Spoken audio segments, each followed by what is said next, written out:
Medicine. तो अभी हम यूनिट 2 कर रहे थे MSO 003 का, यानी सोशोलॉजी ऑफ डेवलपमेंट का। तो बेसिकली ये डिफ्यूजनिस्ट पर्सपेक्टिव है जिसको हम समझने की कोशिश कर रहे हैं कि इनका क्या व्यू है डेवलपमेंट के बारे में।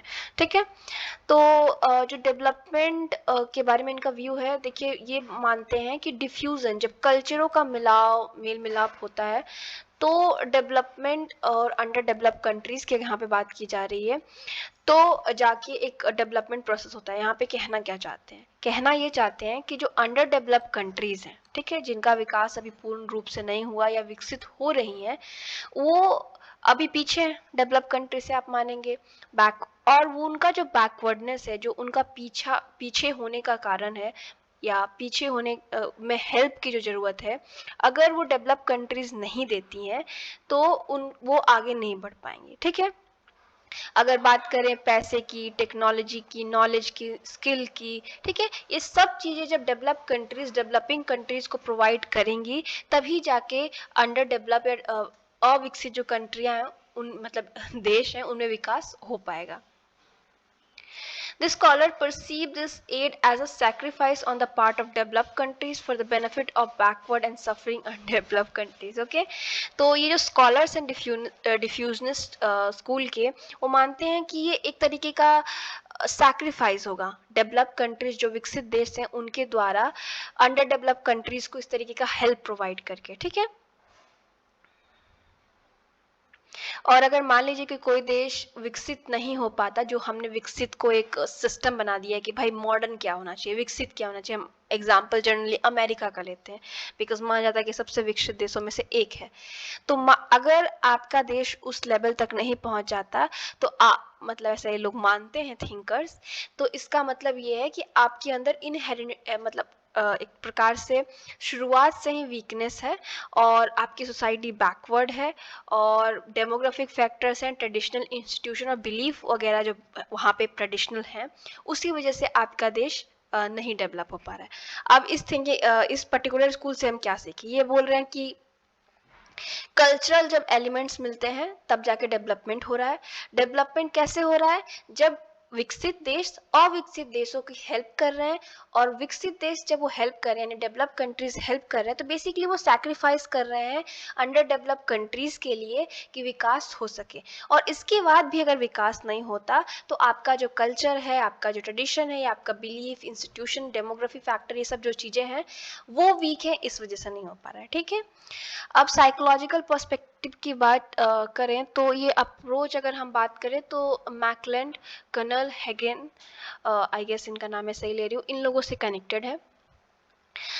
उसके बाद ये बात करें कि society with a high level of achievement will produce energetic entrepreneurs who in turn will produce more rapid economic development. This is because high level of achievement among people makes them behave in a way that helps them fulfill their entrepreneurial role successfully. Therefore, the crucial factor for economic and cultural development, according to the approach, is that the presence of achievement motivation among members.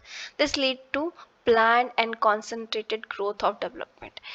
इस particular school से हम क्या समझ रहे हैं, इनके कहने का तात्पर्य ये है कि आपके अंदर वो एंटरप्रेन्योरशिप वाला, अचीवमेंट पाने वाला या मोटिवेशन जब होता है लोगों के अंदर, तभी प्लान्ड या कॉन्सेंट्रेटेड ग्रोथ या डेवलपमेंट होता है। कहने का तात्पर्य क्या है, मान लीजिए एक देश है और उस देश में सब लोग लेजी हैं, जिनको पढ़ने लिखने से मतलब नहीं है, विकास से मतलब नहीं है, पढ़े हैं, खा रहे हैं, उन्हें किसी भी चीज़ से मतलब नहीं है। वैसे तो पढ़े रहेंगे, खाएंगे, खाना भी नहीं मिलेगा, बट टेक्निकली हम एक ले लेते हैं एग्जाम्पल। मान लीजिए उसी में से एक बंदे के अंदर ऐसा आया कि नहीं भाई, अब तो विकास होके रहेगा, अब तो हम समाज बदल के रखेंगे। उनके अंदर अचीवमेंट करने का, भैया हमको सीईओ बनना, उसने कंपनी खोली, बहुत स्ट्रगल एंड ऑल किया, और वो सीईओ बन गया, पैसा ही पैसा, एकदम मजे से जी रहा है, और बाकी लोग अभी भी लेजी पड़े हुए हैं। ठीक है, फिर उसको देख के लोग मोटिवेट होंगे, और लोग ऐसा अप्रोच अपनाएंगे कि भाई हम भी उसकी तरह अमीर हो, मजे करें। तो इस टाइप का बेसिकली कहने का मतलब है कि जो अचीवमेंट पाने का जो मोटिवेशन होता है मेंबर्स के अंदर, कहीं ना कहीं वो एक मेजर कारण होता है कि विकास हो सके। मार्क्सियन पर्सपेक्टिव की बात करें तो ये लोग एक तरीके का रिलेशनशिप हमें डेवलप्ड कैपिटलिस्ट कंट्रीज और अंडर डेवलप्ड कंट्रीज के बीच में दिखाते हैं। ये लोग बोलते हैं कि इतना अच्छा नहीं है, और कहीं ना कहीं ये लोग ये कहने की कोशिश करते हैं कि जो डेवलप कंट्रीज हैं वो अंडर डेवलप कंट्रीज को एड या सपोर्ट या हेल्प जो भी कह के एक तरीके से हेल्प करते हैं या एड देते हैं, वो हेल्प नहीं होता अंडर डेवलप कंट्रीज और विकसित देशों के लिए, बल्कि एक वो नियो कॉलोनियल डिपेंडेंसी हो जाती है। कहने का तात्पर्य क्या है, आपको पता है कि जो औपनिवेशीकरण आई थिंक बोलते हैं, हाँ आई थिंक औपनिवेशिक, क्या मान लीजिए किसी का अंग्रेज हमारे देश पे आए थे इंडिया पे, ठीक है, इंडिया पे उन्होंने कब्जा किया तो क्या किया, हमें कॉलोनी बनाई, ठीक है। तो ये मॉडर्न, अब तो कोई देश कॉलोनी नहीं है, किसी के अंडर नहीं है, अब तो सब फ्री है। तो मार्क्सियन थ्योरी का क्या बिलीव है कि जो डेवलप कंट्रीज है, जो विकसित है पूरी तरीके से, वो जो सपोर्ट या एड के नाम पे जिस तरीके से मतलब बेसिकली टेक्नोलॉजी बात कर लें या कैपिटल की बात करें या वैल्यूज़, ये सब चीज़ें जो सिखा रही हैं अंडर डेवलप कंट्रीज़ को, वो कहीं ना कहीं उनको एक सॉर्ट ऑफ अपने मतलब अपने कब्जे में कर रही हैं, लेकिन वो पहले जमाने की तरह नहीं, वो न्यू कॉलोनियल व्यूज है। मतलब एक तरीके से आपने सुना होगा, अगर आपने एसएसटी पढ़ी हो, तो एक शब्द आता है उसमें कल्चरल हेजेमनी करके या ऐसे कुछ करके वर्ड एक आता है। बेसिकली क्या होता है कि आप रियल में उस इंसान के कब्जे में नहीं है, वो आपके ऊपर मतलब एक तरीके से बैठा नहीं हुआ है सर पे चढ़ के, बट कहीं ना कहीं आप उसके कल्चर के, उसके आइडियोलॉजीज के, या जिस तरीके से, तो बहुत लोग बोलते हैं ना कि हम मॉडर्नाइजेशन के चक्कर में मतलब अपना कल्चर भूलते जा रहे हैं, तो कहीं ना कहीं एक तरीके से कल्चरल लेवल पे वो हमारे ऊपर कंट्रोल दिखा रहे हैं, ठीक है, या कंट्रोल कर रहे हैं। This ad itself is seen as a basic obstacle to overcome backwardness। इनका कहने का तात्पर्य है कि जो हेल्प, एड, असिस्टेंस, सपोर्ट जो प्रोवाइड किया जा रहा है, वो सबसे बड़ा ऑब्स्टिकल है, वो सबसे बड़ा रोड़ा है कि आप आगे नहीं बढ़ पा रहे। वो इस तरीके से, मतलब उनका कहने का मतलब इतना सोची समझी साजिश है, ठीक है। जो इस पर्टिकुलर स्कूल के थिंकर्स हैं वो बिलीव करते हैं कि जो डेवलप कंट्रीज है वो कहीं ना कहीं इस तरीके का अप्रोच अपनाती हैं, या डेवलप कंट्री में जो अप्रोच है तो वो केवल रिच के बेनिफिट के लिए है, ठीक है। वो ऐसा नहीं है कि ये जो हम पर्टिकुलर मॉडर्नाइजेशन के पीछे भाग रहे हैं उससे सच में समाज में इक्वालिटी आएगी और सब रिच होंगे, नहीं, एक पर्टिकुलर क्लास होगा, ठीक है, और वो पर्टिकुलर क्लास जो वर्किंग क्लास को कहीं ना कहीं एक्सप्लॉइट करके उस लेवल पे पहुंचेगा, इस पर्टिकुलर थिंकर्स का मानना है। अगर हम क्रिटिक्स ऑफ मॉडर्नाइजेशन थ्योरीज हम देखें, लाइक जितनी हमने मॉडर्नाइजेशन की थ्योरीज पढ़ी हैं, तो मेजरली अगर देखा जाए तो वेस्ट यूरोप में जो डेवलपमेंट हुआ है या जो मॉडर्नाइजेशन आया है, उसने अन्य देशों के लिए और देशों के लिए एक रास्ता, एक पाथ बना दिया है, ठीक है। आपके पास रास्ता है कि भाई ऐसे ऐसे फॉलो करना है, इस तरीके से आपने एग्रीकल्चर को कमर्शलाइज करना है, फिर कॉमर्स शुरू करना है, देन फिर आपको फैक्ट्रीज लगानी है, मतलब सब कुछ तैयार है, ठीक है, हमें सब कुछ पता है, ठीक है। Having already achieve their goals, the modern society can assist in the evolution of traditional society. अब जो मॉडर्न सोसाइटीज है, मॉडर्न सोसाइटीज कौन, यूरोप ने ही तो हमारे लिए रास्ता तैयार किया, तो वही मॉडर्न सोसाइटीज हुई। ये हमें असिस्ट कर सकती हैं, हमें क्या मतलब जो भी ट्रेडिशनल सोसाइटीज हैं उनको, कि किस तरीके से मॉडर्नाइजेशन को पा सकते हैं, ठीक है, क्योंकि उनके पास एक अपनी रेफरेंस है। हमारे पास कोई भी चीज को सॉल्व करने का तरीका होता है, या किसी भी चीज को किस तरीके से करते हैं, स्टेप टू स्टेप हमें गाइड मिल जाता है, तो हम आसानी से कर सकते हैं, ठीक है। जिसको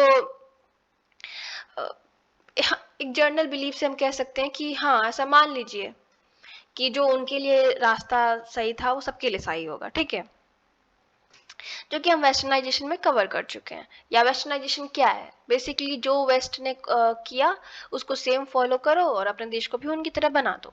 बेसिक आइडिया यही है, उनकी हिस्ट्री को समझो, उन्होंने जो जो स्टेप लिया उसको फॉलो करके मॉडर्नाइज हो गए। बट क्या ये इतना सिंपल है, वो देखेंगे। अब देखिए, एक कल्चर, कोई भी कल्चर जो है, कोई भी संस्कृति जो है, वो एक रात में, एक दिन में, एक कुछ सालों में नहीं बदल सकती है, ठीक है। एक प्लान्ड इवोल्यूशन की बात की जाए तो modernization may be revolutionary in that to replace the tradition with the modern, but the must also be considered that revolution can take some time, they are not मतलब इंस्टेंटली नहीं हो सकता, ठीक है। कहने का तात्पर्य क्या है, अब यूरोप हमारा रास्ता यूरोप ने बना दिया, यूरोप ने सब कुछ कर दिया, ठीक है। तो क्या अब आप ये तो मानेंगे कि जो मॉडर्नाइजेशन था वो बहुत ही क्रांतिकारी एक स्टेप था, बहुत ही बड़ी क्रांति ला दी, जो समाज पहले था ही नहीं, हमने इमेजिन नहीं किया था, उससे खूबसूरत दुनिया बन गई, ठीक है। तो लेकिन क्या वही स्टेप फॉलो करके ज़रूरी है कि क्या हम उस कुछ ही समय में बदलाव ला देंगे? नहीं, बदलाव को आने में समय लगता है, इसी तरीके से मॉडर्नाइजेशन को आने में समय लगता है, ठीक है। एक और क्रिटिसिज्म जो है वो, while the developing countries struggle to update their social, political, economic structure to those of the developed countries, it is extremely likely that the modernized country will continue to grow at the same or possibly faster. कहने का तात्पर्य क्या है? अब मान लीजिए कुछ हमने तीन कैटेगरी बांटी है, डेवलप यानी विकसित कंट्री, डेवलपिंग जो विकास का अपना जर्नी में है अभी, और अंडर डेवलप, तीन लेवल है, ठीक है। First world, second world, third world भी कहा जाता है। अब जो कंट्रीज डेवलप ऑलरेडी हो चुकी हैं और जो कंट्री अभी डेवलपिंग है, अंडर डेवलपमेंट में है, वो स्टेप ले रही हैं कि हम डेवलप हो, तो क्या अब डेवलपिंग कंट्रीज यहीं रुक जाएंगी? नहीं, वो और भी डेवलप करेंगी, और चांसेस हैं कि डेवलपिंग और अंडर डेवलप से बहुत फास्ट डेवलप करेंगी। तो ये डेवलपिंग और अंडर डेवलप के लिए कंट्रीज के लिए, यानी अविकसित और जो विकास के रास्ते में है, उसके लिए मुश्किल हो जाएगा उनको पकड़ पाना, उनके लेवल तक का मॉडर्नाइजेशन पा पाना। अभी हम मान लीजिए एग्जांपल लेते हैं फ़ोन का, उनके पास लाइक मान लीजिए कोई एकदम ही बढ़िया सा अमेजिंग सा टच स्क्रीन वाले फ़ोन आ गए हैं, और अभी हमने बटन वाले फ़ोन बनाना शुरू किया है। जब तक हम उनके टच स्क्रीन तक का लेवल पाएंगे, वो कुछ और ही हवा वाला फ़ोन बना दिए, मतलब एग्जांपल के लिए लेते हैं, हवा में फ़ोन कोई नहीं बने, मतलब उन लोगों का डेवलपमेंट रुकेगा नहीं, वो बेटर होता जाएगा। तो हम किस तरीके से उनके लेवल तक पहुँच पाएंगे, क्वेश्चन का वो है। उसके बाद मॉडर्नाइजेशन थ्योरी जो टिपिकली जो वेस्टर्न फिनोमिना है उसी को अराउंड कैपिटलिस्ट सोसाइटी को स्टडी करती है। Okay, for example, it is automatically assumed by thinkers like Rostow that this is the correct way of underdeveloped society to develop without considering the implication of alternatives. ठीक है, कहने का तात्पर्य क्या है? रोस्टो ने हमें बताया कि 5 स्टेप के थ्रू एक simple society complex amazing modern society बन सकती है, लेकिन क्या हमने ऑल्टरनेटिव एक्सप्लोर करने की कोशिश की कि इन जो रास्ता वेस्ट ने हमारे लिए बना दिया है उसके अलावा, अब मान लीजिए कोई डेस्टिनेशन मॉडर्नाइजेशन को हम बना लेते हैं, मतलब हमें मॉडर्नाइजेशन प्राप्त करना है, तो ज़रूरी नहीं है कि जो वेस्ट ने रास्ता बना दिया उसी से हम पहुंच सकते हैं, कोई अन्य रास्ता भी हो सकता है, इधर से कहीं से भी, ठीक है। तो बिना किसी चीज़ को अदर को स्टडी किए हुए ज़्यादातर थिंकर्स ने क्या किया है कि कैपिटलिस्ट सोसाइटी को या वेस्ट को स्टडी कर दिया है और कुछ अलग करने की कोशिश नहीं की, कुछ अलग एंगल से देखने की कोशिश नहीं की है।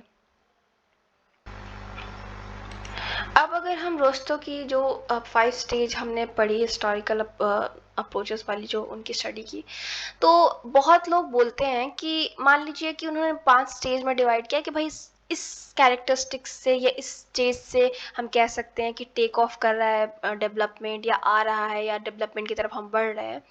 तो बहुत सारे लोग क्रिटिक करते हैं कि ज़रूरी नहीं है कि हम वन स्टेज से सेकेंड की तरफ ही जा रहे हैं, ज़रूरी नहीं है कि जिस तरीके का रास्ता इन्होंने बताया वही, जैसे मैंने ऊपर एग्जांपल दिया कि ज़रूरी नहीं है कि एक ही रास्ता अवेलेबल है उस मॉडर्नाइजेशन तक पहुंचने का, रास्ते अन्य भी हो सकते हैं, ठीक है।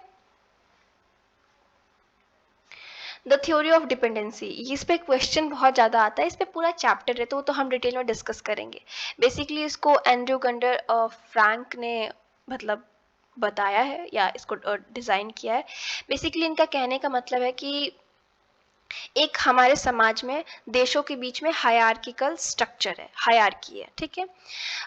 फर्स्ट मेट्रोपॉलिटन्स यानी जो सबसे ज़्यादा पावरफुल कंट्रीज हैं, बेसिकली यूएस के बारे में बात की जा रही है, जो सबसे टॉप पे हैं, ठीक है।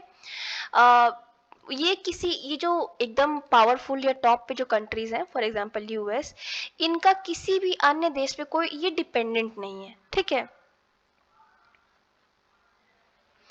और दूसरा जो लेवल है, ये 3 लेवल पे डिवाइडेड है इनका जो थ्योरी है। मान लीजिए टॉप पे यूएस है, सेकेंड पे थोड़ी यूएस से कम डेवलप कंट्रीज हैं, लेकिन ये सोसाइटीज यूएस पे निर्भर है कुछ चीज़ों के लिए, ठीक है। टेक्नोलॉजी का एग्जांपल ले लेते हैं या कुछ भी अन्य चीज़ों का।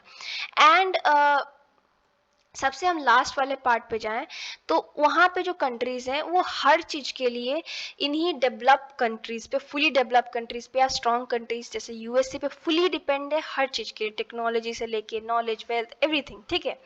तो इससे क्या होता है, इससे ये होता है कि कहीं ना कहीं एक्सप्लॉइटेशन होता है। अब इसमें आपको इतना ही समझने की मतलब समझने की ज़रूरत है, ठीक है। बाकी डिपेंडेंसी थ्योरी करेंगे तो हम उसमें डिटेल में समझने की कोशिश करेंगे पूरी थ्योरी क्या। अगर इस पर्टिकुलर से क्रिटिक आता है तो आपको ज़्यादा नहीं, इतना ही एक्सप्लेन करने की ज़रूरत होगी।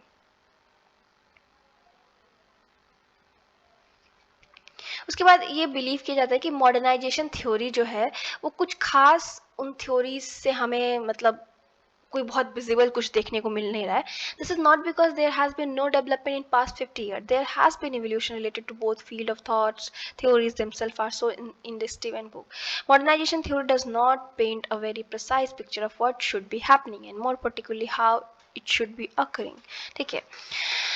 कहने का यहाँ पे तात्पर्य ये है कि ऐसा नहीं हुआ कि मतलब मॉडर्नाइजेशन थ्योरी पूरी फेल हो गई, ऐसा कुछ है। कहने का तात्पर्य ये हुआ है कि जो थ्योरीज आ रही हैं, और ऐसा नहीं है कि डेवलपमेंट नहीं हुआ है, कुछ नहीं हुआ है, वो उतनी मतलब एग्जैक्ट नहीं है कि कैसे हो रहा है, क्या हो रहा है, क्यों हो रहा है, ठीक है। अब मान लीजिए कि आपको आपके देश में विकास चाहिए, आप इन थ्योरीज को पढ़े, आपको बूस्ट मिला, भाई हम तो अमेरिका का लेवल अब पा के रहेंगे, एकदम सुपर पावरफुल कंट्री बनेंगे। आपको मोटिवेशन दे सकती है थ्योरीज, पर सॉल्यूशन नहीं दे सकती हैं। कहने का मतलब ये है कि थ्योरी से आपको आइडिया लग जाएगा कि भाई हाँ ये पर्टिकुलर स्टेप उन्होंने फॉलो किया, पर जरूरी नहीं है कि आप वो स्टेप फॉलो करें तो उसी टाइप का रिजल्ट आपको देखने को मिले, ठीक है। तो डेवलपमेंट थ्योरीज में और अभी हमें एकदम ऐसी थ्योरीज जो बहुत ही एक्यूरेट पिक्चर दिखाए, परफेक्ट पिक्चर दिखाए, वो देखना ज़रूरी है, यानी और रिसर्च की आवश्यकता है और थ्योरीज की आवश्यकता है। अब डेवलपमेंट में, विकास में कंडीशंस क्या क्या हैं और बैरियर्स क्या क्या हैं उनको देख लेते हैं, ठीक है। तो डेवलपमेंट कंडीशन और बैरियर्स को हम देख लें तो कोई भी सोसाइटी को पर्टिकुलर स्टेप्स, कंडीशंस होनी चाहिए कि वो डेवलपमेंट प्राप्त कर सके।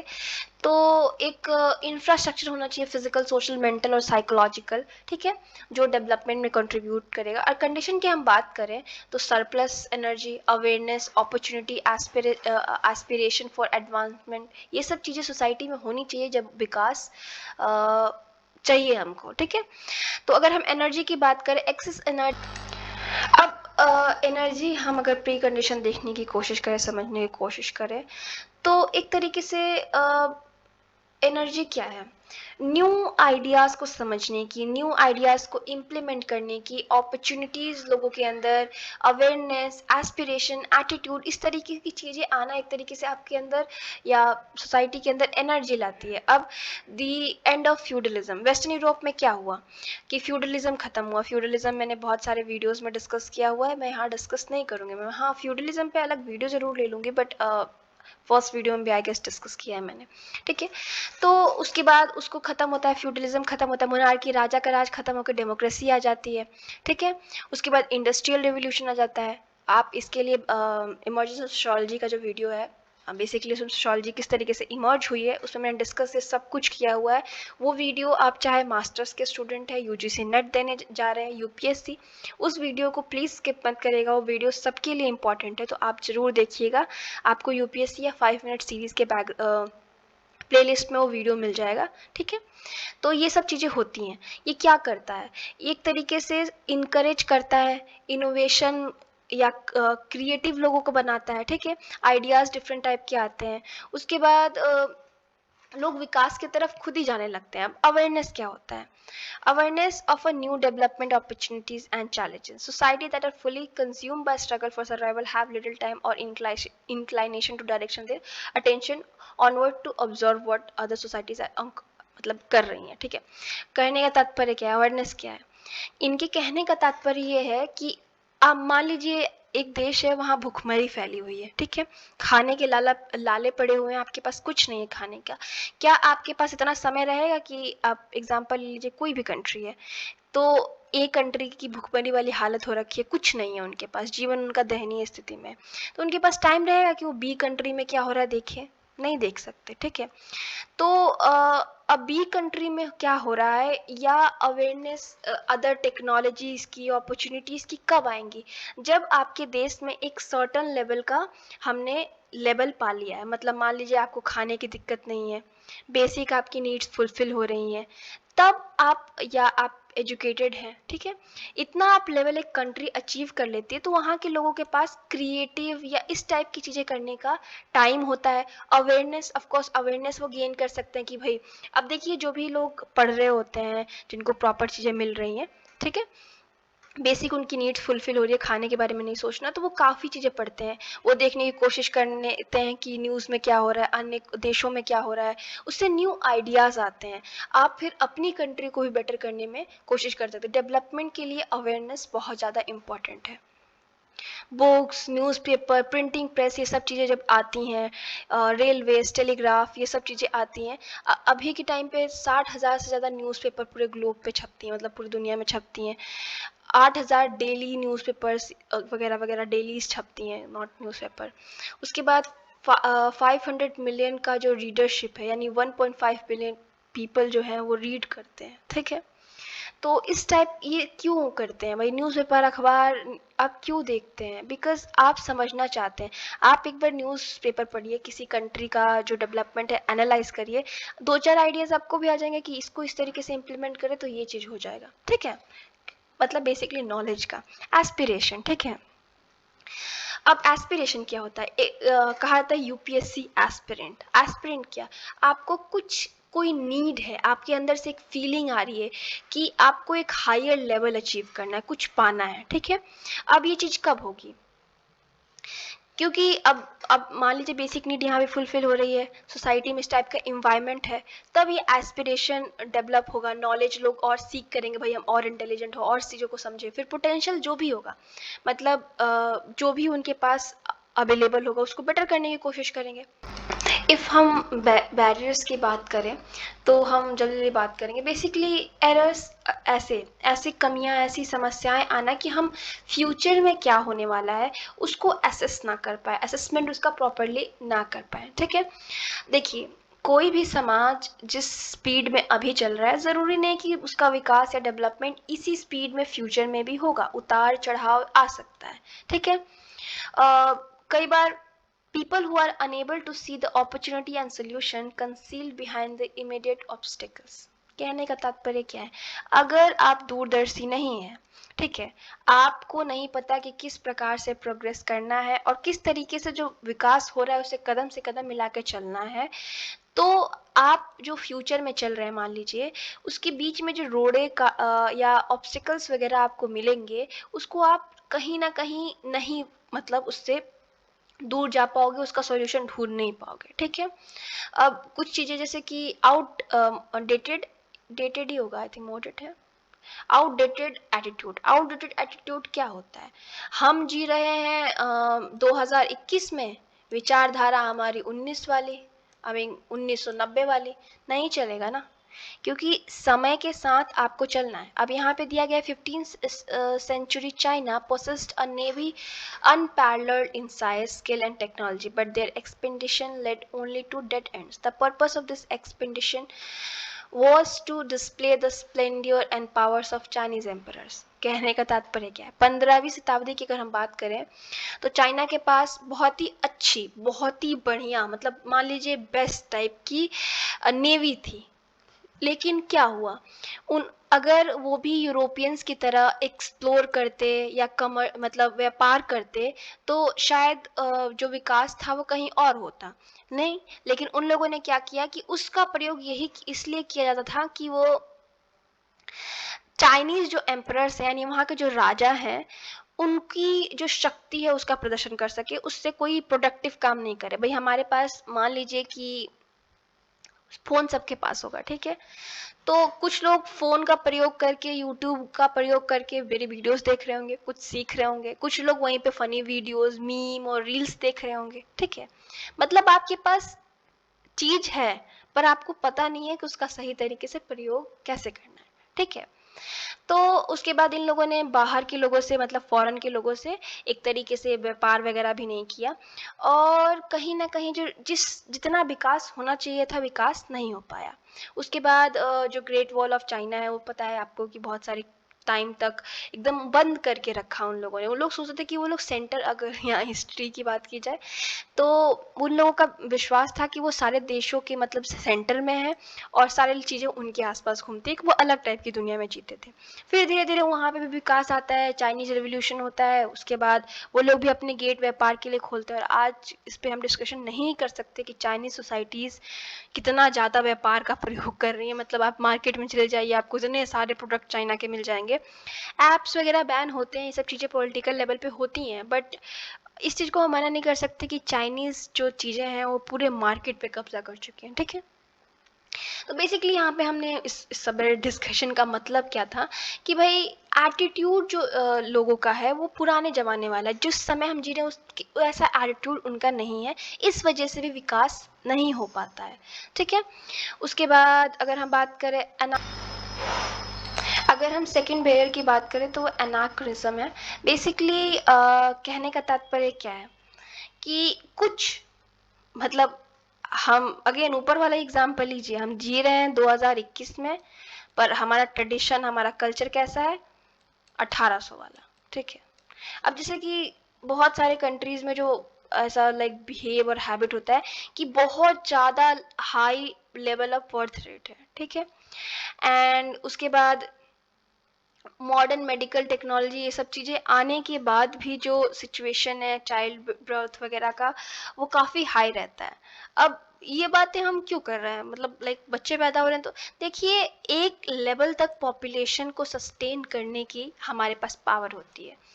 कहने क्या चाह रही हूँ मैं, कहना ये चाह रही हूँ कि एक एक एक लिमिट के अंदर पॉपुलेशन बढ़नी चाहिए। उससे ज़्यादा जब बढ़ेगी, जैसे कि एक लेबर माइंडसेट होता है, टेक्निकली यही बोलते हैं, मैं किसी को इंसल्ट नहीं कर रही, किसी लेबर को इंसल्ट नहीं कर रही, टेक्निकली आई थिंक ये बोल जाता है, जिसमें यूजुअली क्या होता है, जो पुअर लोग होते हैं वो ज़्यादा बच्चे पैदा करते हैं। तो वो ये सोचते हैं कि फ्यूचर में ये बच्चे, मतलब मान लीजिए 1 2 3 बहुत सारे बच्चे बॉर्न कर लिए, तो ये सारे बच्चे उतने हाथ बन जाएंगे। मान लीजिए कि 10-10 हज़ार रुपये में 5 बच्चे कमा रहे हैं तो 50,000 रुपये आ गया। ऐसी थिंकिंग होती है यूजुअली। इस थिंकिंग से क्या होता है कि वो लोग ये नहीं सोचते कि अगर हमने 5 बच्चे पैदा किया है तो उनका एजुकेशन, उनकी और भी जो नीड्स होती हैं, उनका मेडिकल, ये सब कौन देखेगा। और इतने सारे जब पॉपुलेशन ऐसे सोच के बहुत सारे लोगों को पैदा कर देती है, तो जो हमारे लिमिटेड रिसोर्सेज हैं, जो हमारे पास संसाधन है, उस पर तो प्रेशर पड़ता है। और एक उस टाइप का ह्यूमन रिसोर्स डेवलप नहीं हो पाता, यानी मानव संसाधन उस प्रकार का नहीं हो पाता। मान लीजिए कि वो 5 बच्चे पैदा कर दे, अब उनके पास कैपेसिटी तो है नहीं कि वो 5 को पढ़ा सके, ऑफ कोर्स ना उनको वो इतना कोई प्रोफेशनल बना पाएंगे जो हेल्प होगा। अब ये 5 कहाँ कंट्रीब्यूट करेंगे, एक एकदम लोअर लेवल के लेबर क्लास में। ठीक है, ऑफ कोर्स लेबर क्लास का एग्जिस्टेंस बहुत इंपॉर्टेंट है, पर इतना ज़्यादा नहीं है। ठीक है, आपको पता है कि अनएम्प्लॉयमेंट कितनी ज़्यादा है, यानी ये लोग बहुत अच्छा मानव संसाधन भी नहीं बन पाए। ये अगर एक बच्चा होता, कोशिश करते किसी प्रकार से उसको बेटर एजुकेशन देते, कुछ उसको बना देते, तो एक ह्यूमन रिसोर्स बन जाता। वो रिसोर्सेज भी उस पर, मतलब जो हमारे पास ऑलरेडी संसाधन कम है, उसका बहुत ज़्यादा दुरुपयोग नहीं होता। लेकिन ये ट्रेडिशनल बिहेवियर बहुत सारी कंट्रीज़ में हमें अभी भी देखने को मिलता है, जो कहीं ना कहीं विकास के राह में रोड़ा बनती है। ठीक है, तो बस इस चैप्टर में इतना ही है। आपसे एक छोटा सा अर्ज है कि प्लीज़ हमारे चैनल का पर्क्स ज्वाइन करने की कोशिश करिए और बैकग्राउंड नॉइस को इग्नोर करिए। बेसिकली जो पर्क्स हैं उसको ज्वाइन करने के बाद आपके नाम के सामने बैज मिल जाएगा आपको, जो कि डिफरेंट कलर्स में अवेलेबल है। उसके अलावा आपको कस्टमाइज स्टिकर्स मिलेंगे जो आप कमेंट के टाइम पे यूज़ कर सकते हैं। उसके अलावा आप हमें सपोर्ट कर पाएंगे कि हम सस्टेन कर पाएँ यूट्यूब पे, क्योंकि करना ज़रूरी है और हम आपको आगे भी पढ़ा सकें। उसके अलावा आप हमको इंस्टाग्राम पे और टेलीग्राम पे दोनों जगह ज्वाइन कर सकते हैं, लिंक डिस्क्रिप्शन में है। So thank you so much.